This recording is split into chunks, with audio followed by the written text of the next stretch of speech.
शेतकरी बंधूंनो नमस्कार। खरीप हंगामाला सुरुवात झाली असून पेरण्यांची लगबग सुरू आहे। अशा काळात खतांची मागणी वाढते। मागील 3 वर्षात राज्यात खरीप हंगामात सरासरी सुमारे 42 लाख मेट्रिक टन रासायनिक खतांचा वापर झाला असून त्यामध्ये मुख्यतः युरिया, डीएपी, एमओपी, संयुक्त खते आणि एसएसपी यांचा समावेश होता। पण यंदा डीएपी खताचा पुरवठा मर्यादित आहे। त्यामुळे केवळ डीएपी वर अवलंबून न राहता पर्यायी खतांचा योग्य वापर करणं आवश्यक आहे।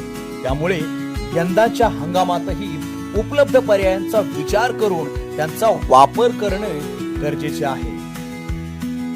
आपल्याला माहिती आहे डीएपी खतामध्ये 18% नत्र आणि 46% स्फुरद असतो। हे खरं तर अनेक पिकांसाठी उपयुक्त खत आहे, पण जेव्हा त्याचा पुरवठा कमी होतो तेव्हा आपण काय करायचं? उत्तर सोपं आहे।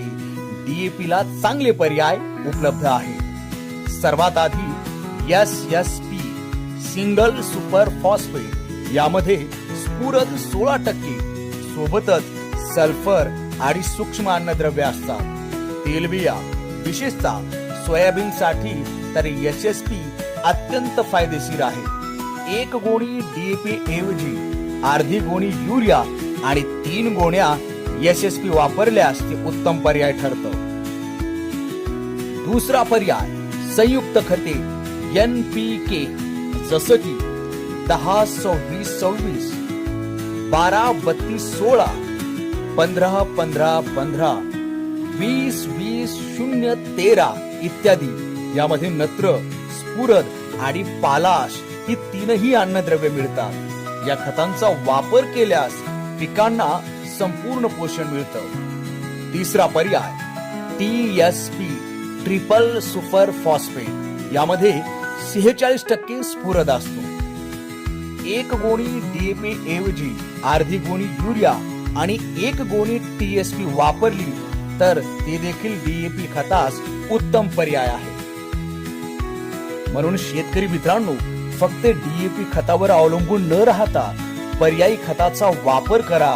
मृद आरोग्य पत्रिका आधारित खत वापरा, खतांचा संतुलित वापर करा आणि शेतीला भरभराटीची दिशा द्या। शेतकरी बंधूंनो ध्यानात घ्या, डीएपी खतास पर्यायी खताचा वापर केल्यास खतांचा संतुलित तर वापर होतोच, पण खर्चातही फार मोठी वाढ होत नाही। तसेच खते खरेदी करताना अधिकृत विक्रेत्यांकडूनच खरेदी करावीत व पक्के बिल घ्यावे। अधिकृत विक्रेत्या व्यतिरिक्त इतर कोणाकडून खते खरेदी करू नका। भेसळयुक्त अप्रामाणिक खते आढळून आल्यास कृषी विभागाकडे तात्काळ तक्रार नोंदवा। धन्यवाद।